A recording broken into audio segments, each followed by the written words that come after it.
Are rocks moving on their own in the desert? But why is that? There's a mysterious place where stones move themselves across the desert, leaving tracks in the sand.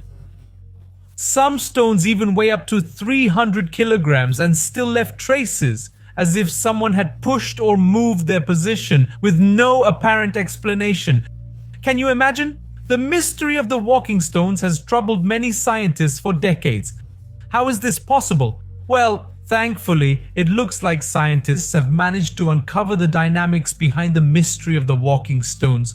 But is it really? Let's find out everything now. Stay with me here in the video. It all started in the Mojave Desert, also known as Death Valley.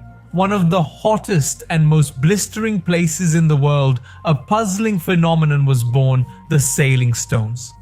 In this nearly perfectly flat place, there isn't much vegetation or rocks, except for the stones that tumble from the slopes and find their resting place there. The first accounts of this strange movement of the stones began in the early 20th century, but it was only in the 1940s that the scientific community started to become fascinated by the mystery. The trails left by the rocks are quite the enigma. Some follow a straight line while others change direction abruptly. What makes it all especially strange is that no one has ever witnessed the exact moment when these stones start to move. Over the years, countless theories have been proposed to explain the walking stones.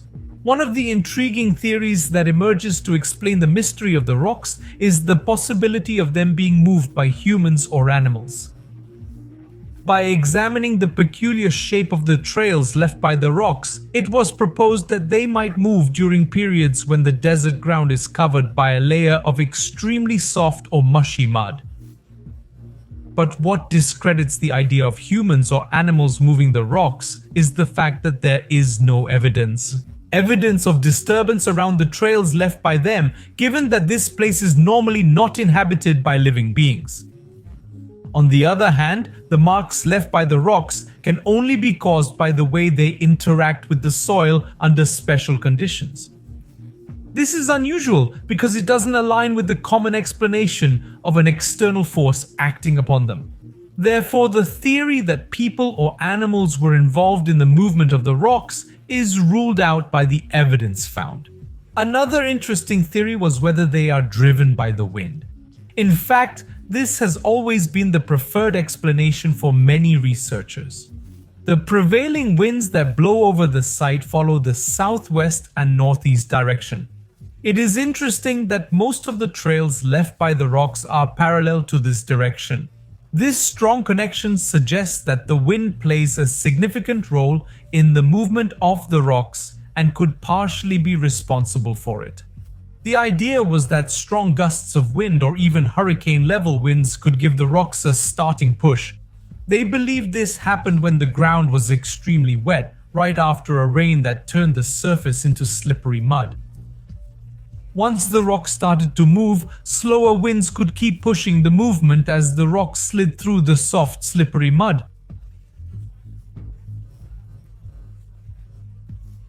The curves in the marks left by the rocks were explained by how the wind blew or how it interacted with the irregular shapes of the rocks. But there's a problem with this theory. Many of these rocks weigh hundreds of pounds and are deeply buried in the mud at the site. It's highly unlikely that the wind alone would have the power to move these large stones. This question puzzles scientists, making them search for other explanations for how these rocks move so strangely. Therefore, although the wind appears to have a significant role in this phenomenon, it's hard to believe that it can alone move the stones that are so heavy and buried in the mud. This other theory is really interesting. Pay attention. Some researchers proposed the possibility that the rocks could be moved by ice. On certain instances, when a shallow lake temporarily forms on the desert surface and freezes, a thin ice layer forms over a water layer. Think with me now. Could the wind blowing over this frozen surface potentially push the ice along with the rocks that are lodged in it? These moving rocks could create marks on the ground's surface that, when the ice melts and the water recedes, become the trails that visitors see when the weather gets better. Interestingly, sometimes several nearby rocks have trails that appear to have changed direction simultaneously. These trails support the idea that the wind could move the rocks under the ice, creating a sort of sliding ice sheet. Besides these theories, others like aliens getting involved and the Earth's magnetic field supposedly being implicated were efforts to crack this enigma. How was this mystery solved? Well, up until 2013, most explanations suggested that the wind moved the rocks by pushing them with a layer of ice. Think of this ice layer as an engine that offers enough thrust to propel really heavy stones about 600 pounds across the location's surface. But on December 4th, 2013, something unexpected took place. Richard Norris, along with his cousin, committed to unraveling this mystery, and they patiently waited for the stone's first move in the Mojave Desert. It was thought it would take years till any motion was detected, but to their astonishment, it didn't take that much time. It all kicked off with a peculiar heavy rainfall that hit the area. After a while, the water droplets formed a thin layer on the ground, creating a kind of shallow lake. Some researchers decided to outfit some of the rocks with small GPS devices, and the recordings revealed something remarkable. Some of the rocks moved for more than 200 meters in at least 4 instances of movement. In just 1 minute of video, you could see the stones sliding for 3 to 5 meters. Some of the tracked rocks traveled an incredible 224 meters between December of that year and January of 2014 in a sequence of extraordinary events. In February of 2014, when the lake dried up, new trails left by the recently moved rocks could be seen on the surface. Thus, this study confirmed that indeed, during the freezing nights, this water transformed into a layer of ice 3 to 6 millimeters thick, which was firmly attached to the base of the rocks.